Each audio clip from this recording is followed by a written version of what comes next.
Grindr horror story. I live in a small city in Romania, around 30k inhabitants. Romania isn't exactly known for their tolerance of gay people. It's not as bad as other places such as Russia, but the situation is definitely not rosy here either. I get on Grindr and meet a guy. 18 years old apparently. The guy didn't have a picture of his face as his profile picture because it's too dangerous. He had a picture of a rose drawing. Most guys on Grindr here don't have pictures of themselves. We talk for a bit and I really like the guy, and then we finally accept to exchange face pictures.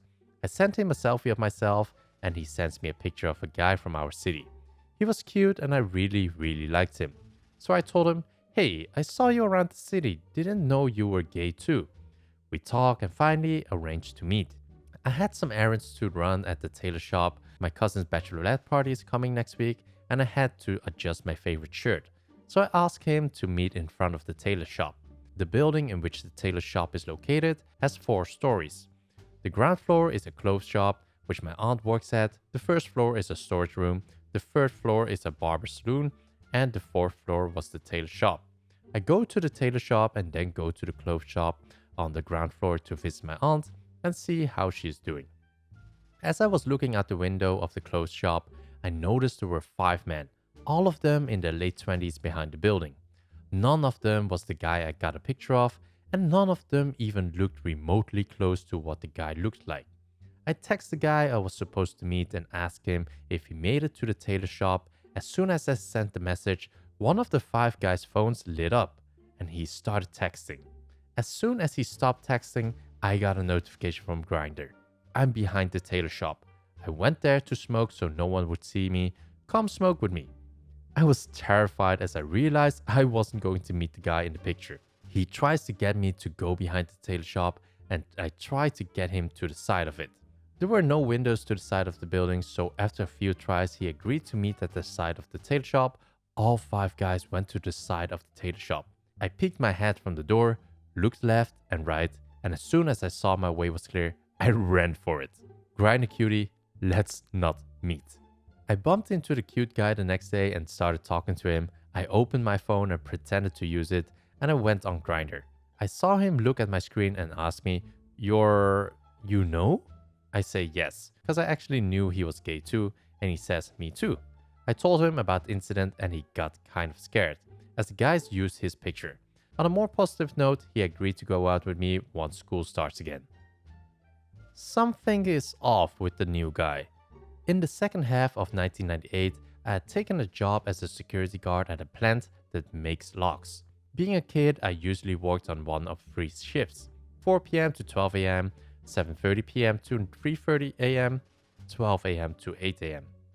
The 7:30 to 3:30 a.m. shift was for extra coverage, so there were always 2 of us there from 7:30 to midnight. It was a routine, boring job for the most part. We did our rounds, logged anything out of the ordinary, and watched a tiny monitor displaying the CCTV feed.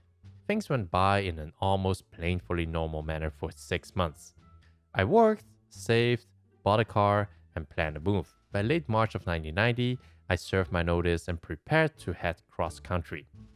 A new hire was brought in to fill my spot, a soft-spoken man named Calvin. As part of his training, Calvin spent time working at all hours. At night, he was a shadow, working with myself and the other night guard, getting a feel for the plant's nocturnal routines. Most nights, he worked with myself and Amira, a female guard who was around my age. I was 18 at the time. Calvin, who was about a decade older, was quiet and polite, though some things seemed to be missing. There's a spark that generally nice people seem to have, and he didn't possess it. Whenever he went on rounds with me, he would ask questions about the job and make small talk. I noticed that he was a little odd, laughing at all times and changing his tone mid-sentence. At the time, I chalked it up to him being awkward. That wouldn't last. One night, near the end of his first week, he went on rounds with Amira. When they returned to the office, I knew something was wrong. Normally talkative, she would barely say a word. Not sure what had occurred, I waited until Calvin was gone to the restroom to ask.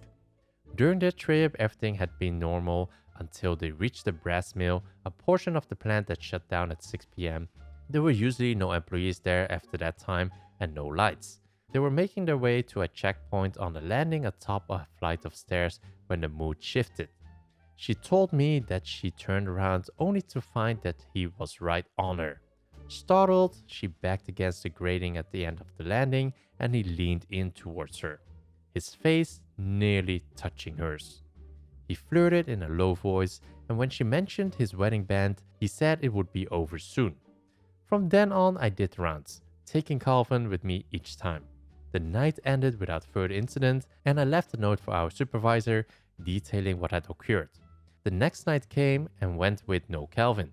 I did the rounds while Amira stayed in the locked office. Same thing the night after.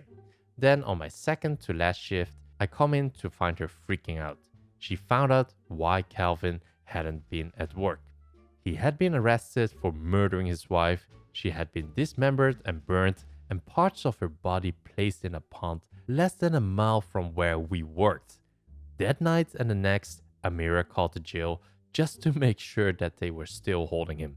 Based on the time frame, he had killed his wife months before he started the job. Almost lured into a car by a couple looking for their kids. This happened in my hometown when I was 7.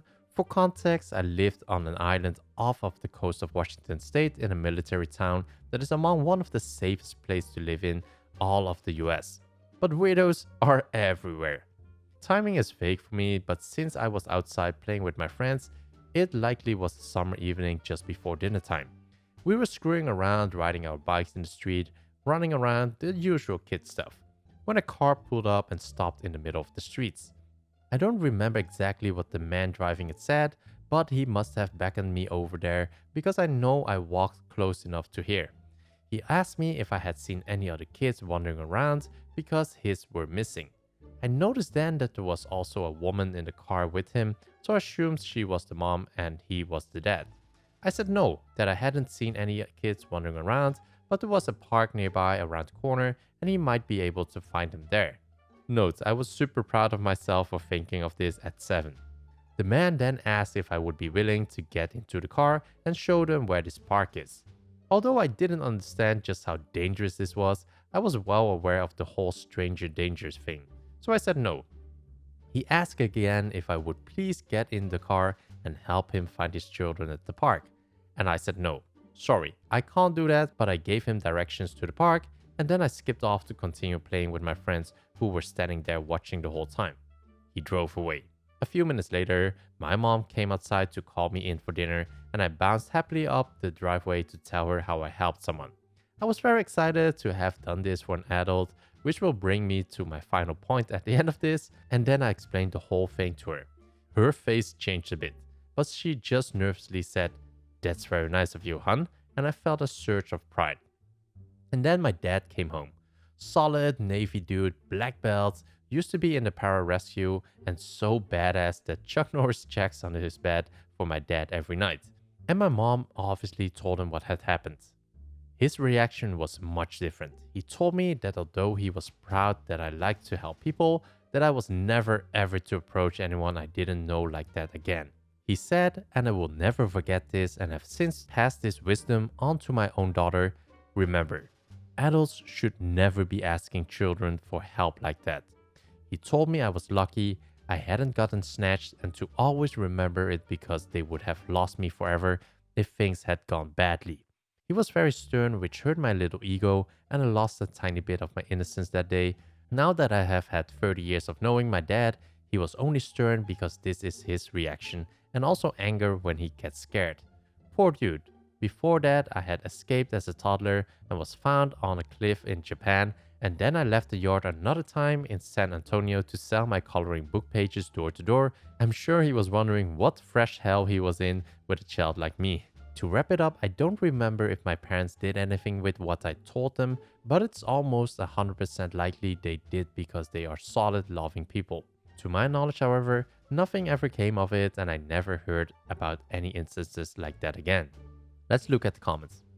My sister used to ride horses at a barn that had an on-site employee that lived in a house right next to it. There was a long gravel road, 300-400 feet, connecting the barn house to the main roads. One day I went to pick up my sister and I saw a kid get dropped off and start walking up the driveway, so I stopped and went, "Hey, are you Javier's kid? Need a ride up to your house?" And he immediately shook his head, "No, no, no, no, no," and started running away. And that is my story of the time I was the creep in the car. You were nice to offer help, and the kid was smart to not get in your car.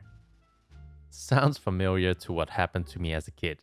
I was in school in the playground during a break, and a car pulled up and said, "Hey, have you seen so and so?" and asked if I would get in the car and help them find him. Didn't know the kid he was talking about was close enough to be able to get into the car and was about to when one of the moms on watch quickly walked over and asked who they were, and they drove off. This is a tactic child snatchers use, I'm sure. I didn't really think about it till later in life. Don't talk to strangers is definitely something kids need to be told. So those were the stories for today's video. If you enjoyed this and want to watch more videos, then click here for more stories, or go check out the info cards in the right hand corner for more videos.